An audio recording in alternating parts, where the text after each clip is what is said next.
Good morning, Knicks Nation. Today is Monday. It is the 7th day of February, 2022.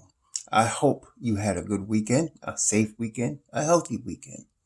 I hope that you and your family are COVID free and safe as well, and that the needs of you and your family in terms of food, shelter, clothing, as well as health are being met.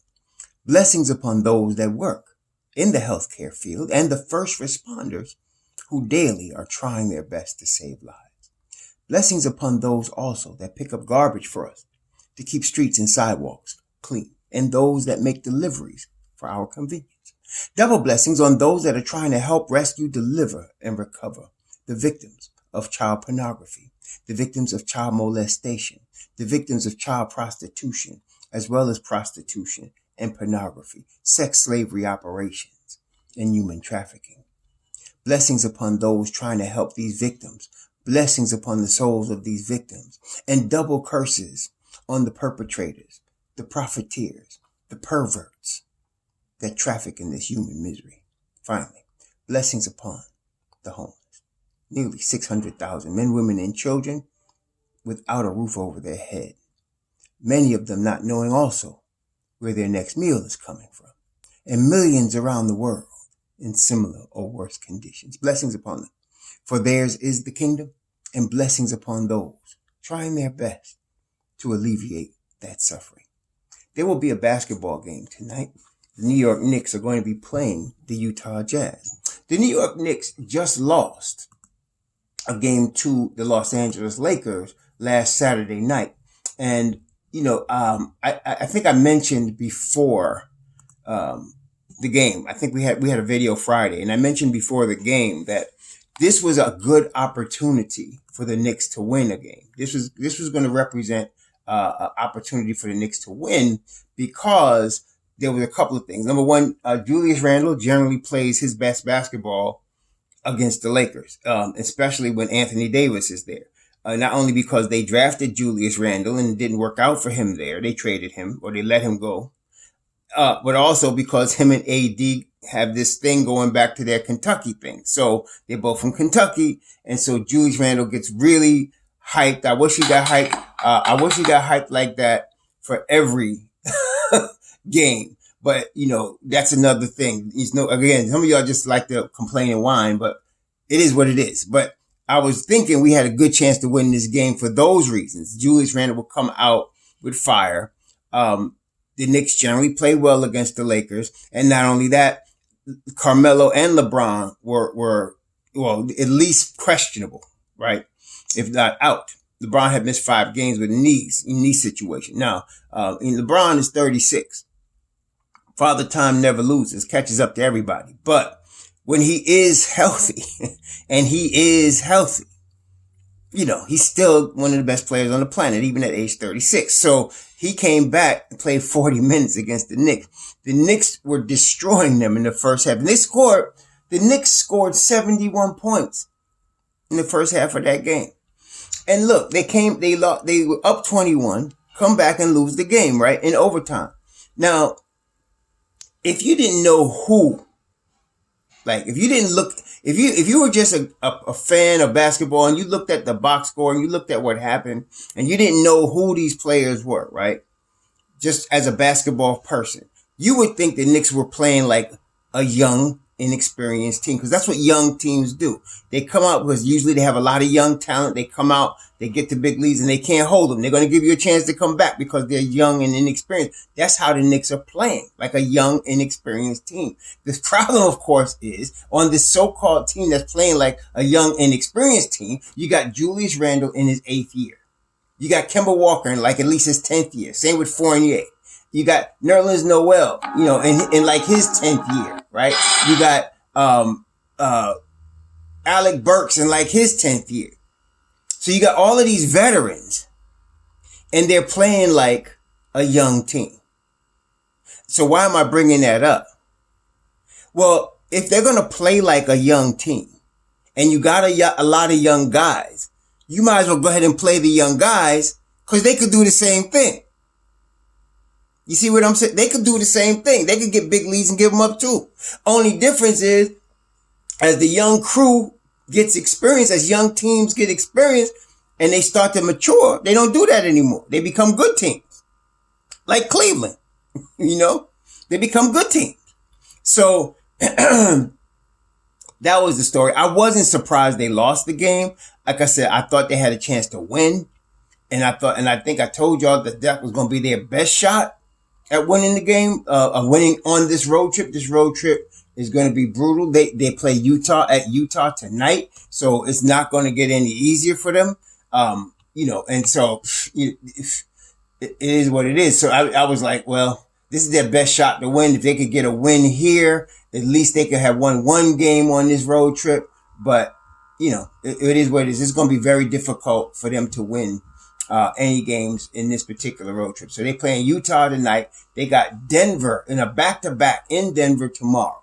They got also on Thursday, one day off, then they're in San Francisco to play Golden State. And then on Saturday, they're playing at Portland. They're going to have a hard time here. Okay. So the more important business right now is the trade deadline. All right. The Knicks, whatever. The more important business right now is the trade deadline. Now, why? Because this trade deadline is actually the most important trade deadline I can remember in several years for the Knicks. Because this is the decision that's going to be made this week, is going to determine how the Knicks are going to fare going forward, what their future moves are going to be. It's very important, this particular trade deadline. So you got a lot of young players. I mentioned the veterans that they have on their team. So they got a bunch of veterans. They're not winning. It's not like Thibodeau hasn't played the veterans. As we know, he's played them very heavily. So, bottom line, their record now is what it is. The Knicks record is 24-29 after 53 games. This is past like we got to gel. This is past like they got to get used to playing together. Nah, this is what they are. Okay. So the decisions have to be made about, are we going to play younger? Are we going to get a couple of young guys? I'm not saying, some of y'all talk about blow it all up. Let's, cause some of y'all are just dramatic and drastic. You don't want to do that. But the key is here. Are they going to we know Thibodeau has a 10-man rotation, mostly 9, sometimes even 8. Probably more 9 most of the time. Okay. Are we going to get a couple of more young guys in that 9-man rotation? Because right now, in your 9-man rotation, you have Mitchell Robinson, you have R.J. Barrett, you have Emmanuel Quickley, and you have Quentin Grimes and Obi Toppin. All of those in your 9-man rotation. Can we get Cam Reddish up in there? Can we get Deuce up in there in that 9-man rotation? And so that's the question that we got to ask ourselves right now. So that's why this trade deadline is important. Now, let's talk about what we've been talking about, who's going, who's staying. I'm going to tell you, okay. Twitter was blowing up Friday. It was blowing up because Julius Randle apparently unfollowed the Knicks on Twitter or IG or whatever. And based on that, it was going to be Julius Randle for Randle Fox. Okay. Let's talk about that. I don't like page 6. When you read the Daily News, I haven't seen the Daily News, but back in the day, we used to get the paper, read it when we was on the train, and Daily News or Post. And there's a page 6, right? Page 6, this person was seen with this person. And this is what that means. Generally, you're looking at celebrities that are in New York. So this actress was seen with this, rapper or whatever. And they make all kind of speculation about it. I don't like when they do that with Knicks in basketball. That's the type of stuff that your Mark Berman, your Connors, that's what they do. This one was seen at the game and this one talked to this one and I heard this. And so that's what that reminded me of. I'm not saying Julius Randle's untouchable, but I'm saying I don't like making speculation based on that kind of stupidness. All right. But let's talk about Julius Randle's trade possibility. What we have to understand is, pro basketball is entertainment, right? It's entertainment for us, but it's also a very serious and very big business. And we have to look at it both ways. If you're a New York Knicks fan, now you have to look at all of the teams, whatever, but you have to understand the business side a little bit to understand some of the moves. Like, for example, over the weekend, Portland sent Robert Covington, Norman Powell to the Clippers, right? In exchange for a Drew Bledsoe and some other stuff, right? That was the basis of the deal. But the way they did the deal, people was jumping all over Portland like they got fleeced. But you gotta understand the business side. They saved $20 million in cap space. I told some of y'all who kept thinking, let's go get Anthony Simons. And I'm telling you, he's not available. And one of the reasons why they saved the $20 million, because they know they're going to pay that young man. And they're going to make him a core piece going forward. Him and Nasir Little. And so by moving those players, they done figured out, oh, okay, we can't win with these guys. We tried. We can't. So we're going to save the money. And they took back expiring deals to save the cap money. And I'm telling you, CJ McConnell is next. They're going to try to trade him to see if they could get the cap space back. Some of it, right? Much as they can. And so that's what they're trying to do. And then they're going to recommit to Dame for his last couple of years and try to see what they could do with Dame, Simons, Nasir Little as their core. Right? That's what they're going to do. Yusuf Nurkic is also an expiring deal. See, so that's a business decision. Okay, that's a business decision. And in terms of moving forward, it's a basketball decision. That's how you got to look at these things. Whereas the Clippers, their two big stars, Paul George and Kawhi Leonard, are both out. But they still want to make a run because they got a good crew, even aside those two. And so they brought in these guys as hired guns to see if next year they could make a run. They're all in. They're going to be over the cap. They're going to be in luxury tax territory, but they don't care. They're trying to get a chip. Okay. Cause they got Kawhi Leonard and Paul George. So they're trying to get a chip. Okay. So they're gearing up for next season. Now with the Knicks, what does that mean? Well, you're looking at Julius Randle, $117 million kicks in next year. You got him for 4 years on $117 million. Okay. And they're talking about a De'Aaron Fox. De'Aaron Fox is 5 years, kicks in next year, and it's $163 million, all guaranteed. Okay, so look, you got to look at this when you're looking at a player, any player in that situation, 24 years old, and he just signed a supermax contract, $163 million, and he's never been All NBA, he's never been an All-Star. Okay, his team has never went to the playoffs while he's there. So he's not that type of difference maker. I'm not saying he's not good, but I'm saying put it this way. Luka Doncic, has he been a difference maker on Dallas? Yes. Cause all they need is him and whoever, and they're looking at the playoffs. That's the type of guy you pay $163 million to. Okay. That's what you do. Or Trae Young. Okay. Cause you get that guy and you looking at the eighth seed at least. Those are the kind of, okay. So with Fox, say what you want. His team hasn't won. Okay. He's 24. There's this questionable jump shot, but why did they pay him then? Cause he's elite on some things. His speed with the basketball is elite. I don't think there's two other players in the NBA faster than him with the ball that can get to the hole from one end of the court to the other and put that type of pressure on the defense. Okay. So he's elite in that area. He's also, as I said, he's a big game player to me. Big show. He hasn't had a chance to show that because his team ain't been in no big games. Okay. So when you look at a player like that, you got to look at it in two ways. Okay. Listen carefully now, because some of y'all I already know I'm talking to some of y'all heads, but look at this video more than once before you start getting emotional and stupid with it. Okay. Look, what you want from any player is you want the player to outperform the contract. Okay? You want him to outperform. So whatever you sign this guy for, See, because you got to look at it like this. If whatever you paying a player, you're the owner of a team.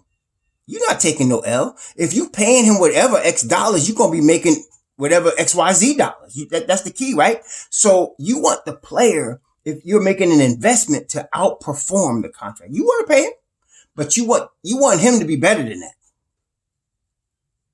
Okay? Now, secondly, what you want is you want this guy to be a difference maker. Like, in other words, he's the guy that if you were going to be in the play-in, now you could be in the top 6 because of this guy. Or if you in the top 6, now you're looking at the conference finals because of this guy. That's how you got to weigh this thing. So you're looking at a De'Aaron Fox. You got to ask yourself those questions. Can he outperform a $163 million contract? And I honestly don't know. But see, that's what, real general managers and team presidents, that's what decides whether they're going to get fired or not. That's what decides if they're going to get fired or not. So your job is dependent. The owner's paying you to decide, can this guy make a difference like that? And a question I'm saying to y'all right now, honestly, raw Hebrew, I don't know. Okay? I don't know. If he does not outperform the contract, that's a bad signing. And if he is not a difference maker, that's a terrible signing. And you have Julius Randle at $117 million. You know what he is, what he's not. You know what he is. But you're going to be adding $50 million to your bottom line for De'Aaron Fox. You got to decide if that's worth it. When you playing NBA 2K, ain't no money coming out of your pocket. You ain't losing your job if your NBA 2K scheme don't work. But I tell you what, a whole bunch of heads will roll at MSG. And I'm tired of heads rolling at MSG. I want long-term sustainable winning. So I don't like the De'Aaron Fox deal. If you're going to go, if we are so desperate for a point guard, we don't think Deuce Bryant is going to be the future or whatever, I'd rather give $85 million to Jalen Brunson, who I don't think is worth it either. But that type of deal is half what you're paying De'Aaron Fox. Half.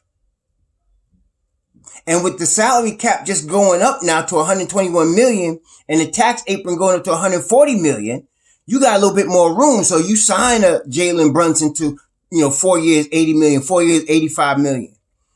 That's not killing you now. That's still a movable contract if you need to move it. And he's not your centerpiece.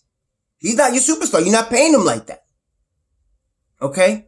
Yet he could make a difference. So as far as an investment, and I'm not saying I like either of these two guys for the Knicks. I'm not committing to that. I'm saying if you're looking at this overall as an investment and the effect on the team, Brunson is a better investment than Fox. And I'm not trading Julius Randle to add $50 million to my cap space. For what? So, what? Because he could lob it to Obi for some more dunks? No. So for that reason, I do not think Julius is going anywhere this trade deadline unless, like I said, it's a sign and trade. And it'll be a sign and trade probably for Jalen Brunson, not for De'Aaron Fox. I don't see, and I could tell you I'm not there, but I could tell you right now, Scott Perry picked Fox. That was his best pick. And he ain't had a whole bunch of good picks. Let me tell you that right now. Cause he also picked Elfrid Payton. Okay. So let's not get carried away with Scott Perry as some sort of genius. So I know he's probably pushing, oh yeah, let's go get him. Let's go get him. But you know what? I'm glad that Don is there. I'm glad that Don is there. Cause the Don make the final move, man. And he more level-headed in this here. And he gonna think of them pennies I just named. He gonna be looking at that. He gonna look at it hard. Cause 85 is overpaying to me, Jalen Brunson's a $64 million guy. He's 4 years, $64 million. That's what I think he is. I would give him that. But he's going to get more because of the salary cap raise, because he's doing the right thing and pushing up his value. He going to get more. Okay. So, okay. I'd rather pay $80 million for Brunson than $163 million for Fox. Because Brunson gonna get me just as many more W's as Fox is. He might get me more. Because you know why? My next point. RJ Barrett's the man. Some of y'all still tripping. He ain't got that much upside, or the kid's limited, or the kid's overrated. I ain't even talking to y'all, man. If you can't see right now that Rowan can do work and he's about to get better, I can't help you. But you need to center your offense around Mr. RJ Barrett. And let me tell you something else y'all gonna trip about. I think Cam could be even better. Only thing I don't know about Cam Reddish is he's injury prone. If he's injury prone, okay, that all bets are off. Because injury, if you're not available, your talent don't matter. Right? If you're not available, your talent don't matter. But if this kid could stay healthy, I'm going to tell you, Cam Reddish is a number one option. Talent-wise, he's a number one option. He is. Okay? When his game matures, and it's already started, he's going to be a problem. So you put him and RJ on the floor together? See, that's why you need a Jalen Brunson. Because he's not going to take away the shine from them cats. He's going to enhance the shine. All right? So that's what I'm saying. So I can't see them trading Randle for De'Aaron Fox. Now, I could see him going in a trade for Brunson either now or in the summer. Especially if Brunson's heart is torn between Dallas and New York. Look, you can't help but see Dallas is a first-class organization. Mark Cuban really, you got to give your hats off to him. He makes all of his players feel like they family when they playing for Dallas. He really does. And so if you go into that organization, you can't help but like it unless you just hate Dallas, as a city, but you can't help but like the organization. You got to question the guys that don't like it, but because that whole system, I'm not talking about who they got coaching and Jason Kidd or whoever, whether it was Jason Kidd or previous coach. I'm talking about as an organization. So Brunson he's got to like the organization. He might like to stay in Dallas, but we also know that his father, his father's agent, his former agent, he's got ties. He's got ties to Tibbs. He's got ties to New York. Okay. So I can see a sign and trade happening, if not now. And I don't think it's going to happen now either. And the reason I know it's not going to, let me tell you, it's not going to happen now. Why? Because Dallas is in the midst of a playoff run and Brunson's in the middle of that run. They're not giving up that right now. Okay. They're not doing it. So we're talking about off-season possible trade. That's what we're talking about with Julius. So Julius ain't going nowhere. I don't see him going anywhere. He's going to be here. All right. At least through this trade season. He's going to be here. All right. Kemba, if Kemba's on this team past Thursday, I'm going to be the most disappointed Knicks fan in the world because there is no way he's going to stay on this team past Thursday. There is no way. Okay. And what I'm thinking, no news is good news right now. People get all hyped because you see another team make a movie like, where's the Knicks making their movie? Just stop tripping. Listen, discussions are going on. The Don's trying to get the best deal for his assets. Okay, he's trying to get better. I saw some stupidness. Look, somebody talking about, the Knicks should get Ish Smith just to help Clyde feel happy. Now look, man, I'm not saying they shouldn't get Ish Smith, but I keep telling you, this ain't about what we getting back. This is about trying to clear space on the rotation. That's okay? And hopefully pick up expiring deals. And Ish Smith would be an expiring deal. But we wouldn't be getting him to make Clyde happy. We're trying to win basketball games, yo. I'm like, what some of these guys thinking and how they get paid to write this crap, I don't know. But anyway, if that's the case, send him down there. Send him back to Charlotte. And let's get Ish Smith and let's cut him, and get Deuce in some time. But look, he's got to be gone by Thursday. That's going to happen. The only question is, like I've been saying to y'all, it's got to be either Evan Fournier or Burks. It's got to be one of them. Now, Nolan's Noel, he could go too, but I don't know how much value he has. I don't even know. I don't know. when he's healthy, and that's a big if. When he's healthy, he's a really, really good, backup center. There's no question. He could play some defense, this kid, when he's healthy. But problem is, the kid built like a stick, like an ostrich, man. And he, he looked like his legs liable to snap at any time. Anyway, I'm disappointed in him this year. I really am. But he signed him a little contract, and then so he hurt all the time. So he liable to go too. But Fournier or Burks are the big move, because we know like I said, Kemba's a given. The only question is, which one is it? Is it Burks or Fournier? I don't know. And honestly, y'all have your druthers, obviously, but look, Burks is going to be the most easiest to move because of his contract and because of his versatility.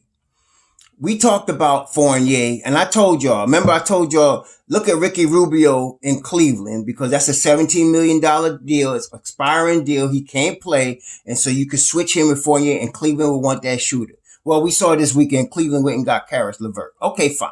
But that ain't the only game in town. There's other players like that we could get. All you got to do is look. If you look at Spotrac, let me find this thing here. If you look at Spotrac, where is this stupid thing at? There going. But Spotrac will tell you who all the expiring deals. Yeah, I got it here. It'll tell you all the expiring deals out there. And there's a lot of them. Now Utah, for example. We know about Joe Ingles and his $13 million. But you know what happened too? He's expiring, but the NBA gave them an option. What do you call that? A trade exception. Most $9 million. There's Burks right there. See, Burks fixing a lot of places, man. But we're going to have to see what happens, because I don't know if they're going to move Evan Fournier. I'd like him to move both of those guys, but that's not going to happen. Let's be real. It's not going to happen. So if they move Burks and Kemba, now at this stage, Derrick Rose is not back yet. He's not going to be back until after the All-Star break. 25th of February is what the date they've been saying. So they got about 10, 12 games where he's not going to be there. Okay. Something like that. So you could play Deuce, and you could play IQ, and you could play, Archie Giacomo or whoever for them games until D Rose gets back. But that opens up space for Cam, because now instead of Burks being on Mobb Deep, you got Cam on Mobb Deep, right? So that opens up space for Cam. Fournier, to me, with Kemba would open up a little bit more, because now Grimes moves into the starting lineup, and Cam is really that serious backup behind Grimes and RJ. So Cam gets more time. Cam is the thing here. You got to get time for Cam. As much as I love Deuce, and I want Deuce to play, and I think he will play, but you got to get time for Cam right now. You gave up a first-round pick for him. You gave up a number 1 and Kevin Knox for him. So you have to find time for him, period. Now, I heard another rag of Mark Berman talking about, Tibbs didn't want Cam. I hope that's true. I hope it's true. You know why I hope it's true? Because if that's true, if Tibbs did not want the Knicks to go get Cam Reddish, and the Don got him anyway, that's telling me the Don is telling Tibbs, okay, sir, I'm sorry you want all your old Geritol veterans, but I'm getting a young player, and you're going to have to play him. Because I told y'all, if it's a war between Tibbs and the Don wins. Okay? He's Corleone. He makes the deal. He makes the final move right there. Okay? Tibbs is Clemenza. You know what I'm saying? He's not even consigliere. He's Clemenza. He's a soldier. Soldiers can be replaced. So I hope it is true. Now, that means another move is coming. So, realistically, though, I think it's going to be Burks. Because they can move they can move Evan next year. Evan Fournier's on a 3-year deal. That's what most people...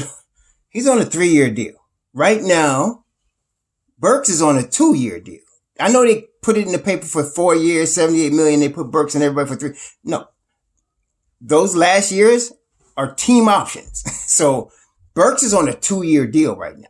So any team is getting him, they're getting a utility player that can play multiple positions off your bench, and you only got to pay him 1 more year. That's an easily tradable contract. And Fournier, next year, that's his deal. This year, he's first year. Next year, he's on a 2-year deal. So they'll probably trade Burks. That keeps Tibbs with some veterans. You lose some more. You dump some more salary because you dump Kemba and Burks for expiring deals. Now you just put 18 more million on your, you took 18 million off your balance sheet.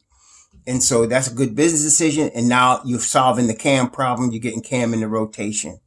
And you even getting Deuce a few games to see if he could do some things before Derrick Rose comes back. So I like that move. Like I said, as far as Brunson versus Fox, business decision overall, I'm taking Brunson. I'm not saying Fox is not a better player than Brunson, but business wise and risk wise, if I'm the Don, I'm not taking risk unnecessarily. I want to reduce my risk. Okay. If you take a big risk when you're ready to make a championship run, that's where you go with like the Clippers just did. You do that when you're ready to make a championship run. You got a Kawhi Leonard coming back. You got a Paul George coming back. You got a nice crew around them. Now you add whatever you need to add. You go pay whatever luxury tax you pay because you're trying to win a chip. That's when you do that. But we're in second year. We're in rebuild year 2, y'all. We're not there. So we don't do that stuff right now. And so you want to keep your balance sheet clean. You want to keep flexibility and you want to try to get the most. You want to see which one of these kids you got is going to pop into that number 1 option. Because number 1 options are expensive, y'all. They're expensive. And so if you can grow your own, which most people do, you could get your number 1 option even cheap because you got him on your rookie deal and then no, you got to pay him later. Okay, fine, but he's yours. Okay. So that's why you try to grow that number 1 option from the crop you got. So I'm saying right now, Burks and Kemba will probably be gone by Thursday. And then you're going to see Cam in the rotation. You're going to see Deuce temporarily move up in the rotation. Okay. I don't know what's going to happen with Emmanuel quickly. And I tell you, you want to be honest about it. He's had a terrible year. Really. The best game that Quick has played was that Houston game when him and Deuce played most of the game together. That was the best game he played. And I find part of his problem is he's not a point guard. He's not a point guard. He's a shooting guard. He's Crawford off the bench. He's Lou Williams. That's IQ. He's an undersized shooting guard. And so undersized shooting guards are usually you guys you bring off the bench. You don't start them. But Tibbs ain't got that memo and he's still trying to push this kid to be a point guard. And he's not. But one thing I saw Saturday night, I don't know if y'all noticed it. I don't know if he was hurt, but he only played 5 minutes the whole game. Now, he was getting beat by some scrub on the Lakers, was schooling him. Like this scrub was schooling him like the dude was all NBA or something. And it was like he was playing defense like he was Evan Fournier, like it was Matador defense. And I was like, man, but I didn't think Tibbs was going to take him out because, his favorite player, he don't see that. If it was Deuce played 4 minutes, 44 seconds against Toronto. We ain't seen him since, except garbage time. Okay. So I felt, he ain't gonna say nothing, whatever. But he took homie out. Now I thought to myself, either Emmanuel Quickly's hurt or Tibbs just woke up. Cause this dude ain't been playing good for a minute. He's been good on Mobb Deep in terms of the energy, that overall energy. But he plays on Mobb Deep. He plays good defense together with Mobb Deep, but he wasn't on that on Monday against the Lakers. So that's the problem. So, he only played 5 minutes and I was like, okay, I was hoping maybe Deuce would get a little burn, but he didn't. So, okay. But Deuce's time is coming. Deuce's time is going to return. It's going to make a return this year. We're going to see. That's why this trade deadline is the most important thing. Yeah, they play Utah tonight. 80% chance they get beat. 80% chance they get beat down. But I don't care right now. I'm going to watch them because it's the Knicks, and I want them to win because it's the Knicks. But I'm not going to be frustrated tonight by Thibodeau. I'm not going to be frustrated when he trots out Kemba Walker again. I'm not going to be frustrated, when he plays. When IQ throws up 15 shots and hits 3. I'm not going to go crazy today. And Alec Burks can't take the ball out. He's the worst inbounder in the NBA. And I don't know why they keep having to take the ball out. He is. He's just the worst inbounder in the NBA. Anyway, I'm going to live or die with my squad, right? So that's all good, but I'm looking forward to this trade deadline. And just like you, I keep looking at Twitter. I'm looking at Woj. I'm looking at Shams. I'm looking at Begley. And I'm trying to figure out, okay, when they making this deal? And I know it's coming, but I'm just trying to be cool because I know the Don is doing his thing. So let's see what happens. Oh, one more thing. This thing about Mitch Rob to Detroit, I'm really ashamed. I really, Ian Begley reported that, man. Now, anyway, whatever. And I got multiple issues with that. Because number one, I ain't going to front. I told y'all, when Frank was traded, my 2 dudes on the Knicks are Mitch Rob and Deuce. Those are my guys right there.